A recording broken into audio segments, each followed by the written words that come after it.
Hello friend, welcome to my channel UP board CBSE board. So friend, आज की इस video में हम बात करेंगे प्रश्नावली 10.2 के बारे में, जो कि एनसीईआरटी बुक का है आपका मैथ। ठीक है, इसमें हम लोग सदिश बीजगणित यानी वेक्टर अलजेब्रा देखेंगे। हम लोग शुरू से क्वेश्चन करते चले जाएंगे।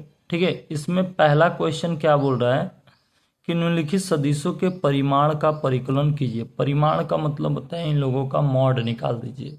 ठीक है, ये जो भी दिया गया है इन सब का क्या करिए, मॉड निकाल दीजिए। ठीक है, वेक्टर ए, वेक्टर बी और वेक्टर सी जो दिया है इनका अलग अलग मॉड निकाल दीजिए। देखिए, ये आपको जो है वेक्टर दे दिया गया है, vector A, vector B, vector C मैंने लिख लिया है। वेक्टर ए का हमें क्या करना है, मॉड निकालना है। तो देखिए, वेक्टर ए का मॉड, आई का गुणांक जो है, आई के आगे कुछ नहीं है तो एक मान लेंगे, एक का वर्ग कर देंगे प्लस, जे के आगे क्या है, कुछ नहीं है तो एक मानेंगे, और के आगे भी कुछ नहीं है तो इसका भी वर्ग करेंगे। तो मॉड का मतलब होता है अंडर रूट में उन चीज़ों को ले लीजिए। देखिए, तो मॉड लेंगे तो एक का वर्ग एक हो जाएगा, एक का वर्ग एक और एक का वर्ग एक, यानी कि एक एक दो और एक तीन, यानी कि इसका मॉड जो निकल कर आया हमारा कितना आया, कर्णित 3 निकल के आया।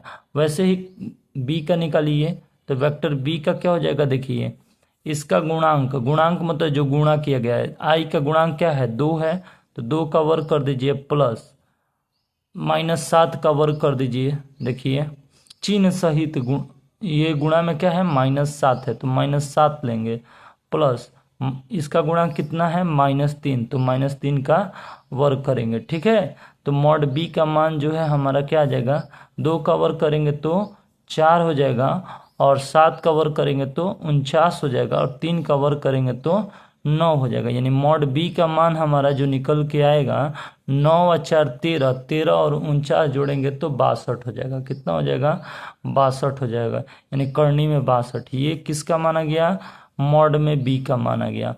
मॉड सी का मान देखते हैं, तो मॉड सी का मान क्या हो जाएगा, ये देखिए मॉड सी का मान में हम देख लेते हैं, इसका गुणांक क्या है, 1 बटा करने 3 का वर्ग कर दीजिए। ठीक है, प्लस 1 बटा करने 3 का वर्ग कर दीजिए। जे का गुणांक क्या है, 1 बटा करने 3 है, फिर के का गुणांक कितना है, -1 बटा करने 3। ठीक है, इसका वर्ग कर दीजिए। ठीक है, अब देखिए इसका गुणांक का वर्ग कर दिए। अब देखिए यहाँ मॉड में सी का मान कितना हो जाएगा, 1 बटा करने 3 का मतलब होता है इसका वर्ग करेंगे तो 1/3 आ जाएगा, ये भी 1/3 आ जाएगा, और ये भी क्या हो जाएगा, 1/3।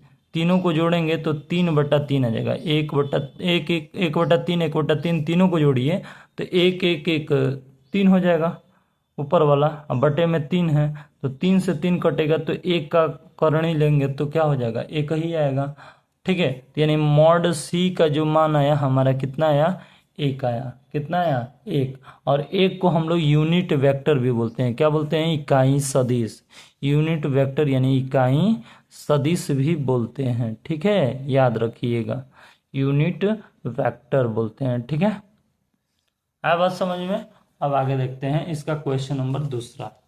ठीक है, क्वेश्चन नंबर दूसरा क्या बोल रहा है, समान परिमाण वाले दो विभिन्न सदिश लिखिए। ठीक है, देखिए कैसे करेंगे इसको। देखिए, समान परिमाण वाले दो सदिश लिखना है, तो मान लेते हैं कि माना जो परिमाण है ना वेक्टर ए, तो वेक्टर ए को मान लेते हैं कि वो vector 2i cap plus 3j cap है। ठीक है, मान लिए।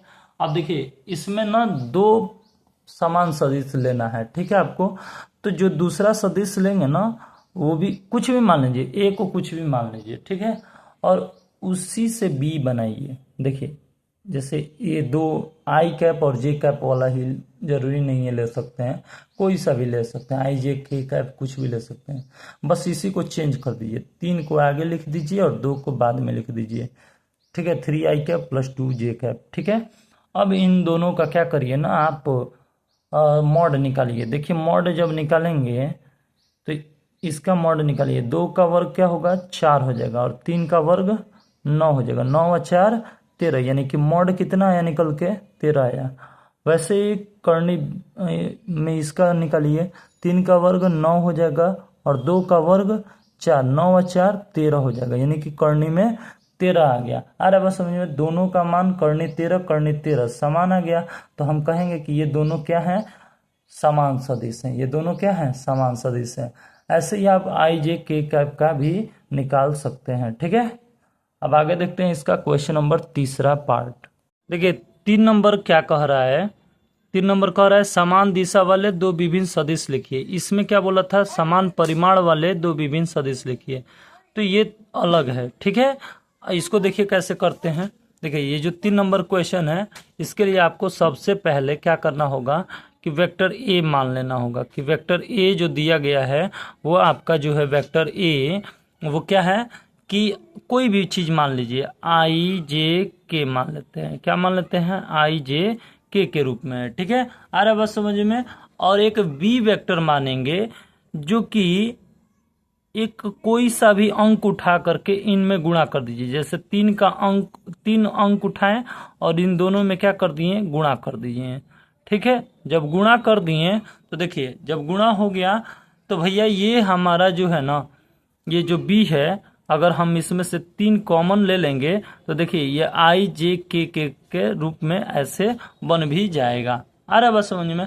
अब देखिए बात हमको समान दिशा का किया गया है, तो जब हमको समान दिशा का बात कर देगा तो हम इसकी जो है दिक्कोजिया निकालेंगे। इसकी क्या करेंगे, दिक्कोजिया। जैसे ए वेक्टर है, इसकी दिक्कोजिया निकालेंगे। वेक्टर ए का दिक्कोजिया निकालेंगे। क्या, दिक्कोजिया, जिसको कोसाइन बोलते हैं। क्या बोलते हैं, कोसाइन बोलते हैं। ठीक है, दिक्कोजिया निकालेंगे।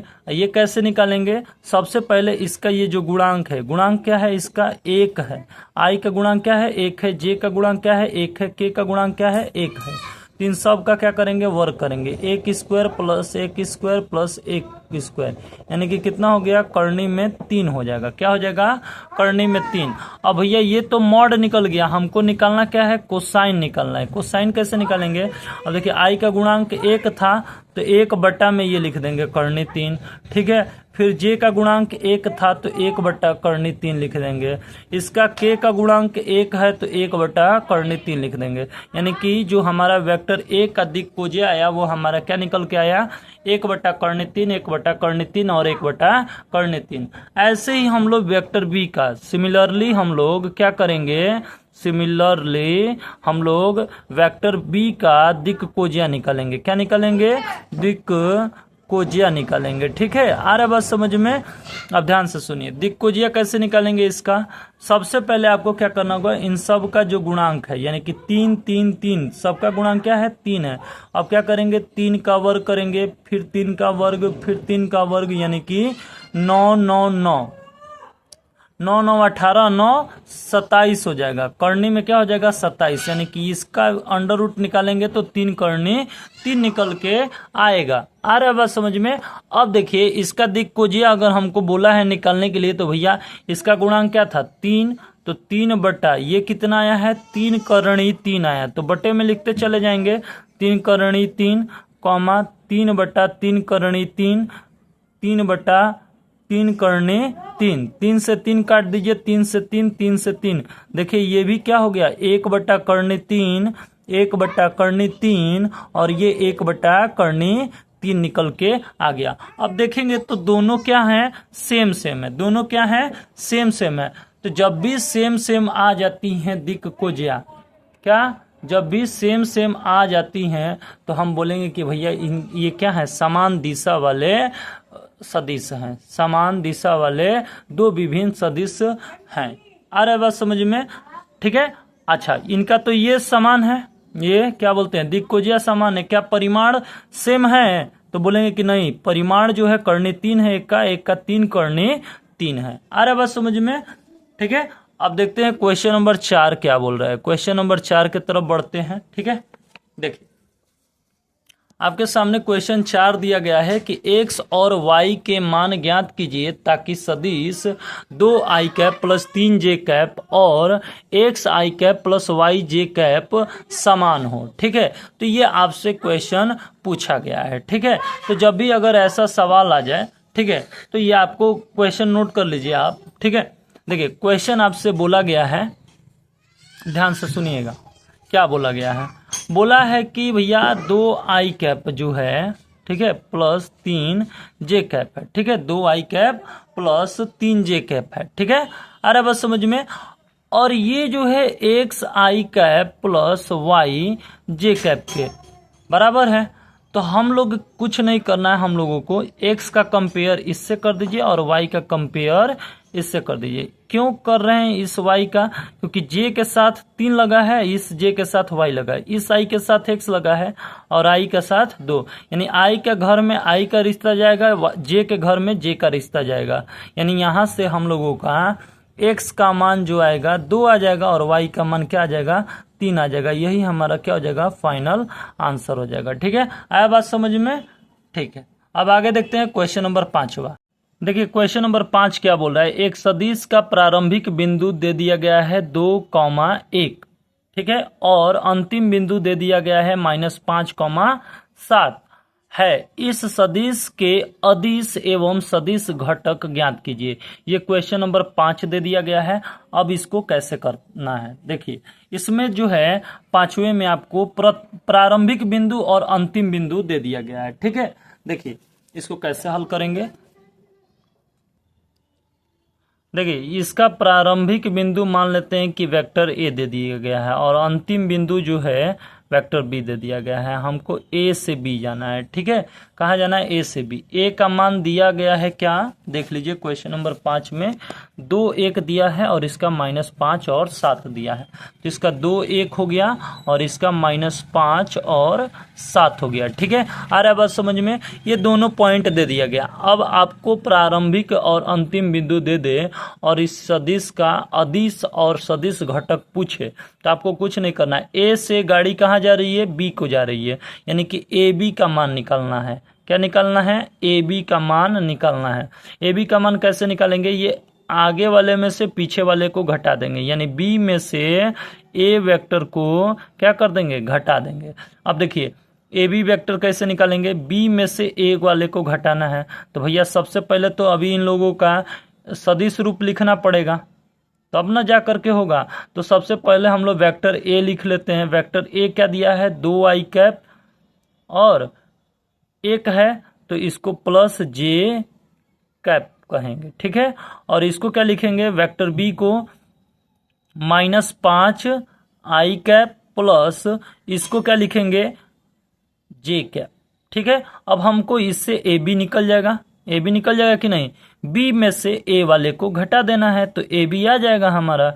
तो बी वाला क्या है तो देखेंगे तो -5i कैप है और प्लस जे कैप है, में से घटाना है 2i कैप। अब भैया घटा रहे हैं तो यहाँ पर ब्रैकेट लगेगा, प्लस जे कैप हो जाएगा। अब माइनस का अंदर गुणा कर दीजिए तो ए बी वेक्टर बराबर क्या हो जाएगा? -5i कैप प्लस जे कैप माइनस अंदर जब गुणा होता है तो 2i कैप माइनस जे कैप हो जाएगा। अब देखिए वेक्टर ए बी बराबर क्या होगा? देखिए -5i कैप में से 2i कैप जाएगा तो -7i कैप हो जाएगा प्लस 6j कैप हो जाएगा। क्या हो जाएगा? 6j कैप हो जाएगा। तो ये हमारा जो आया ए बी का सदिश घटक आया। ये जो हमारा आया प्रारंभिक और अंतिम बिंदु दिया था तो हमको ए बी निकालना है, तो ए बी का ये सदिश घटक हो गया। और आपसे पूछा है क्या? अदिश घटक भी निकालने के लिए। तो इसका अदिश घटक कैसे निकालेंगे? अदिश घटक कैसे निकालेंगे? देखिए इसका गुणांक जो है ये -7 है और इसका गुणांक क्या है? 6 है। तो -7,6 जो हो जाएगा इसका एक अदिश घटक हो जाएगा। एक ये आंसर हो जाएगा और एक ये वाला आंसर हो जाएगा। ठीक है, अब आगे देखते हैं क्वेश्चन नंबर 6वां।